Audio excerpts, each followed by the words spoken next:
monstrous entities composed of pure shadow living outside of the borders of reality. At the moment, the Void Lords are thought to be the main villains of the Warcraft universe that destroyed and consumed countless worlds, and they don't really plan on stopping at any point. While many unknown planets fell victim to these Masters of the Void, we do know about some. So, what are some notable Void Lord invasions that we have records of? Brought to you by Raid Shadow Legends, one of the most complex RPGs right in your pocket. With 13 playable factions, let's take a quick look at the High Elves, the oldest race in the Telerian League that has stood against the forces of evil for thousands of years. Living in their walled kingdom of Moravia, led by Queen Eva, right now they're in the midst of a civil war, which you'll be able to explore within the story campaign. They have some of the coolest champions such as the Royal Huntsman, Basilius, Ruanas, Tenasil, among a ton of others. What I really like about Raid is that there are so many things you can do, from the campaign to PvP to clan battles to dungeons and just collecting champions. Recently, the biggest update ever released, Doom Tower, with 12 powerful bosses and 120 floors. Champions are constantly added, so with the special Valentine event coming up, it's never been a better time to start. You can support the channel by downloading Raid with my link, get 50k silver, 50 gems, 5 mystery shards, 1 day XP boost, 1 energy refill, and 1 clan boss key, as well as a free champion Hex Weaver. All the rewards will be in the inbox right here for the next 30 days. Check out the link and see you in game. Number 8. Fizzandy. At an unknown point in time, there was a planet by the name of Fizzandy said to have been beautiful with vast forests, mighty mountains, and tranquil plains. This tranquility was broken as the Void Lords sent one of their most powerful weapons in their arsenal, the Old Gods, to corrupt this planet. Natives describe the horrors with too many limbs, too many eyes, and hungering mouths, which you may be all too familiar with, the Old God beings. The cataclysmic war lasted for 4 generations, and it was so long that it became known as the Endless War. The balance of nature shifted, and an entire kingdom was wiped out, with parts of the planet turning into complete wastelands. There was a powerful couple on Fizzandy, Tyrnex and K'aresh, and the mother of K'aresh attempted to summon the Night Warrior form of Elune, but it was so powerful that it completely consumed her. So desperate at this point, after 4 generations to save the world from the Void invasion, Tyrnex underwent the ritual and actually managed to, as far as we know, become the first Night Warrior ever. Regardless, the potency of Elune's wrath was so great that it was destroying him, and K'aresh attempted to share some of that power, but it was still so immense that while saving the planet, it just killed them both. The current state of Fizzandy is unknown, and both Tyrnex and K'aresh can be found in Ardenweald, but we definitely know that the Old God invasion and the Endless War was brought to a halt. Number 7. The Unnamed World Soul. While there is no doubt that the Void Lords and the Void have been invading, corrupting, and destroying planets for countless eons since their inception, the first ever recorded planet that we have is tied to Sargeras. Long ago, Sargeras was a champion of the Titan Pantheon, and he set out on a grand crusade in the universe to destroy chaotic beings and to bring harmony. However, on one of his journeys, he encountered a planet that was all but destroyed by the Void Lords, and it was this encounter that changed the universe forever. Since we don't know how much of the cosmos he had traveled through, it is hard to say, but I'm guessing as he had seen a big part of it, this was when the Void just began their dark conquest. The planet that Sargeras encountered was completely infested with the Old Gods, and this world was special as it contained a World Soul, a nascent titan that the Pantheon was in a dire search for in order to nurture them and to bring them into their order. Long story short, the Void Lords also knew about these World Souls, and as they can't manifest themselves in the material plane, they created the monstrosities known as the Old Gods that they just flung across the entire universe to latch onto planets, hoping to discover a World Soul that they can turn into a Void Titan. Aside from being a powerful entity capable of killing actual titans, the corrupted World Soul can also allow the Void Lords a foothold into the material plane, which is exactly where they were searching for it. After learning about the Void Lords from the Netrizine that were present, which we know at this point was all a ploy from the Shadowlands, Sargeras was completely shaken. Seeing that the world was beyond saving and scared that the Void Titan would arise, Sargeras used his gigantic sword and just cleaved the entire planet in two, destroying destroying the Void army while at the same time killing his nascent Titan brother. It was this action that got him into a disagreement with the rest of the Pantheon as they demanded a more conservative measure, and it was this that drove him to create the Burning Legion. Aside from this story, not much is known about this planet, neither the name or whether anything remained of it. However, this is the current record of the closest the Void Lords ever got to taking over a World Soul, at least as far as we know.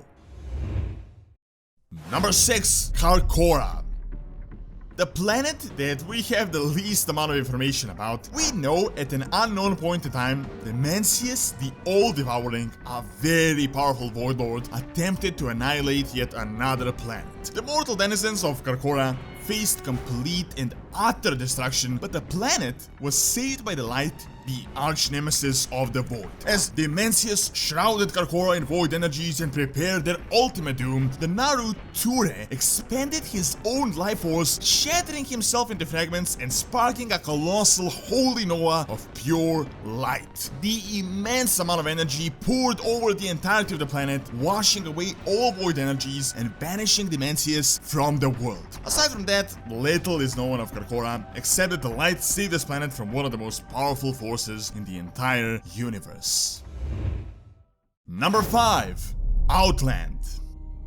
I wouldn't really call this an invasion, but more of an expedition. As you might already know at this point, Draenor was completely shattered by Ner'zhul and his portals, and what remained were complete ruins known as Outland. As the planet's balance was completely out of whack, most of Outland is just floating around in the twisting nether. This seems to have drawn in the Void that sent Void Walkers and a bit of their army, and ultimately what seems to be an avatar of the Mencius the All-Devouring. Now, I'm guessing this bit here is a retcon at this point, as before the Mencius was just really a stronger mob in PvC, but in the new Chronicle lore he's one of the most powerful Void Lords ever, so I'd say what we faced in Outland was but a small manifestation and an avatar. Nonetheless, the Void definitely gained a bit of a foothold in Outland. We did manage to beat them back, but I wouldn't really call this a big victory or a grand crusade against the Void. Seeing that Outland is already destroyed, I don't think the Void Lords had all that much to gain from further taking over Outland, so what they sent, I'd guess, is more out of curiosity than a really planned, organized campaign.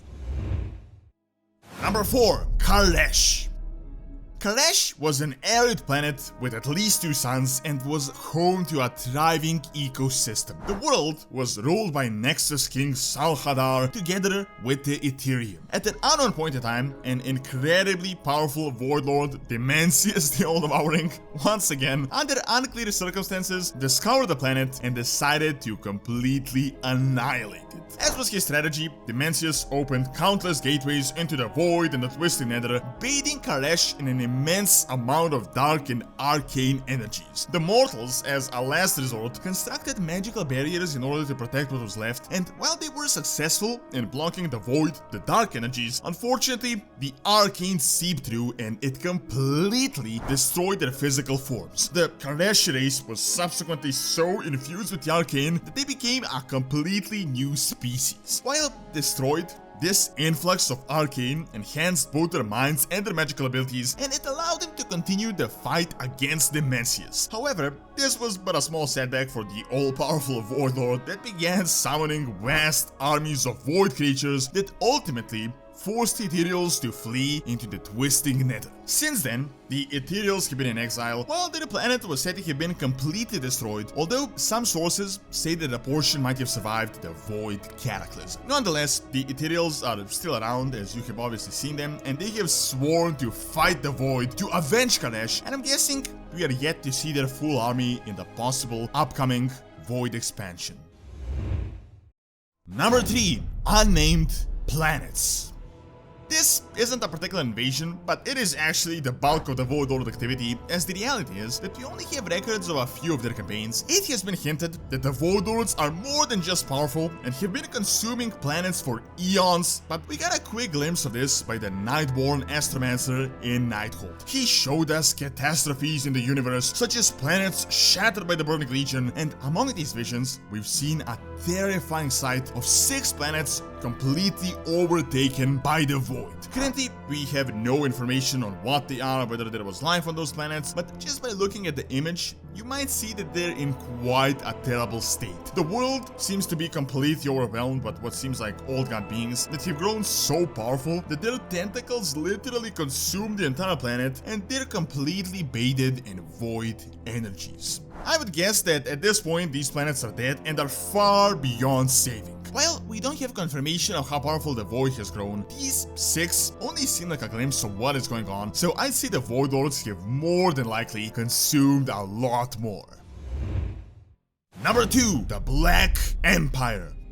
The most notable invasion of the Void Lords and the one we have the most information on. Many thousands of years ago, the Void Lords flunked the old gods across the cosmos and a few of them landed upon the planet of Azeroth. At the same time, Azeroth was ruled by the elemental lords that constantly battled each other, but seeing as the old gods began expanding their Black Empire like wildfire, the elementals, for the first time in history, united and waged war upon the Void beings. Unfortunately, the elemental lords were all defeated and enslaved, and the Black Empire took over the entirety of the planet. Then, as they ruled Azeroth, they battled each other because, after all, the natural state of the Void is chaos. The Zod battled Khotun, while also losing a great battle to Y'Shaarj. Luckily for all of us, the Titans caught a glimpse of this as the old gods all but overran the planet and merely converted the world's soul. Knowing that Azeroth is the most powerful nascent Titan, they arranged a master plan. As they couldn't take action directly due to being so massive, they created an army of Titan forged in their image. Almost immediately, they succeeded in defeating the elemental lords that now served the old gods, and they imprisoned them within the newly created elemental plane. However, as they now descended upon the old gods directly, Amantul was fearing that Y'Shaarj would be too much for them, so he decided to just pull him out directly,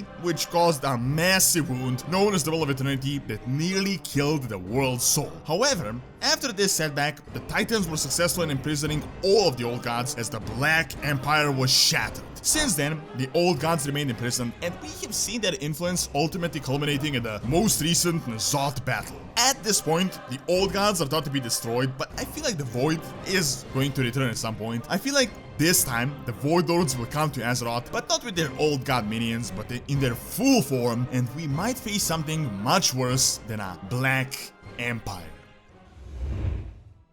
And lastly, number 1, Invasion of the Shadowlands. This isn't exactly a planet, but yes, the Void Lords did manage to get their hands on the afterlife as well. At this point in time, we only have a few clues and hints that show this, but it does seem like they were pretty set on conquering the Shadowlands or accomplishing whatever was their actual main goal. The first clue is the most obvious one, and that is that you can play through an ancient Void invasion that occurred in Bastion, and it is said that the Kyrians barely survived this attack. The second hint is when you go through Maldraxxus and you see a tome of a legendary warrior that fought against the Void Lords and fell. It is unclear whether this was the same event or if it occurred at different points in time, but those are at least 2 different realms that show the interference of the Void Lords. I'm guessing that Maldraxxus would get involved in any invasion as it is there to defend all realms, but it does seem like they also managed to get into Bastion directly. Whether the Void Lords managed to bypass Maldraxxus and reach Bastion, or whether they defeated the Maldraxxi army first is unclear, but it is incredibly interesting just how powerful these Void monstrosities are, seeing that they don't just invade planets, but other dimensions as well. Thank you for watching. Check out the top 10 major lore characters that no one knows or cares about, and also check out Doronsmovies Academy for videos on real world history and science. See you next time.